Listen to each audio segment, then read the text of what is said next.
The ministry, the Indonesian cabinet and ministry. Capek ah. Pembongkaran ini tidak boleh sebenarnya dilakukan secara sepihak. Terlebih jika legalitas suatu usaha sudah diurus dengan sah. Pembongkaran sepihak bisa menjadi sebuah presiden buruk bagi iklim investasi atau berusaha di Indonesia. So ladies and gentlemen, without further ado, we will start today's event with a welcoming remark from the Chairman of Indonesia Deposit Insurance Corporation, Mr. Purbaya Yudi Sadewa. Mr. Purbaya, the screen is yours. Excellencies, colleagues, ladies and gentlemen, Assalamualaikum warahmatullahi wabarakatuh. May peace be upon us all. Om Swastiatsu, Namo Buddhaya, greeting of virtue, good afternoon, and good morning, depends on your time zone.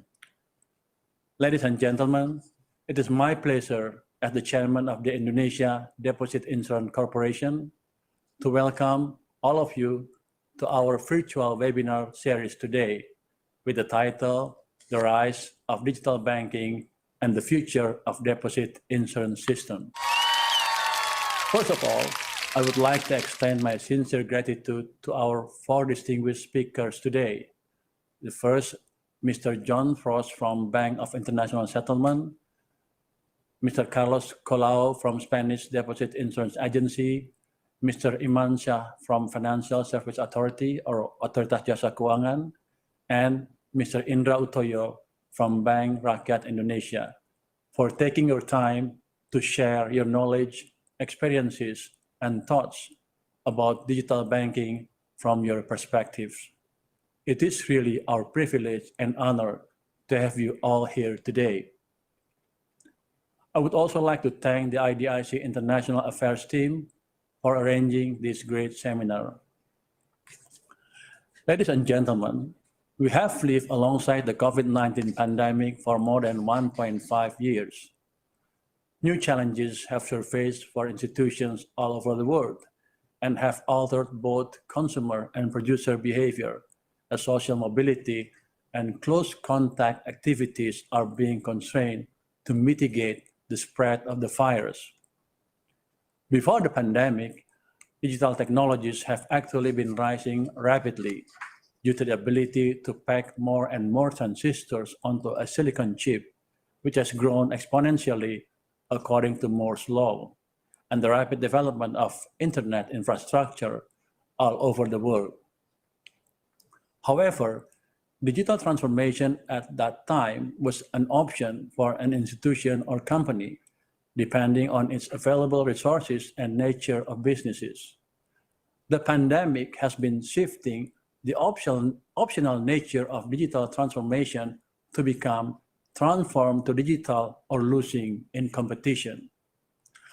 The global public health crisis in turn becomes the super catalyst that speeds up the adoption of digital technology in almost all business sectors, including the banking sector.